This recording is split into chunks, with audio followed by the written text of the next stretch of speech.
Şuşanın Cıdır düzündə Qarabağ atları ilə oynanılan qədim tarixə malik Azərbaycanın çövkən idman növü günü-gündən bütün dünyada sevilməyə başlayır. Bu mənada 2024-cü ildə yaradılan Beynəlxalq Çövkən Federasiyası bu işlərin daha sürətlə aparılması və çövkənin peşəkar status alması baxımından böyük işlər görür.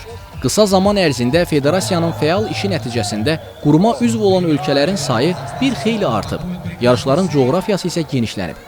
Bu ilin iyun ayında Azərbaycanda təşkil ediləcək dünya çempionatının seçmə mərhələsi artıq başa çatmaq üzrədir. Xatırladaq ki, seçmə mərhələnin nəticələrinə əsasən Avropadan Mundiala Malta və Polşa, Asiyadan Özbəkistan və Pakistan, Afrika qitəsindən isə Nigeriya və Niger yığmaları vəsiqə qazanıblar.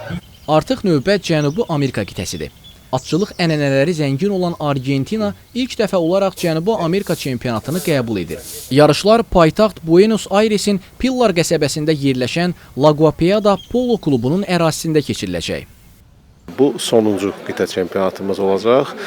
Bundan əvvəl bilirsiniz ki, Avropa, Asiya, Afrika çempionatları keçirildi və hər birində qaliblər müəyyən oldu və kvalifikasiya sistemi həmin o ölkələr üzrə, həmin o regionlar üzrə bitdi. Bu artıq sonuncudur və biz burada artıq iyun ayının 14-ü ki, Bakı şəhərində keçiriləcək, yəni 7-si 14-ü keçiriləcək dünya çempionatına son 2 komandanı müəyyən etmiş olacağıq. Çox sevindiricidir əlbəttə, çünki çox qısa vaxt olmasına baxmayaraq, cəmi 2 yaşımız var bizim. Cəmi 2 il olmasına baxmayaraq biz düşünürəm ki, müəyyən qədər artıq irəli gedə bilmişik.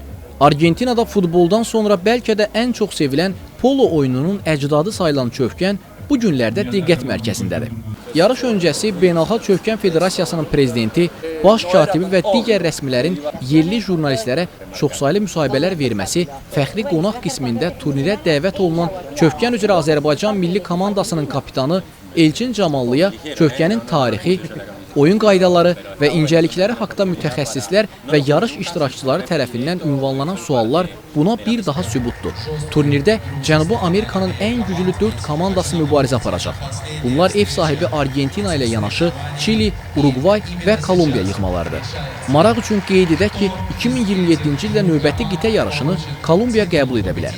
Beynəlxalq Çövkən Federasiyasından verilən məlumata görə bu haqda artıq ilkin razılıq əldə olunub.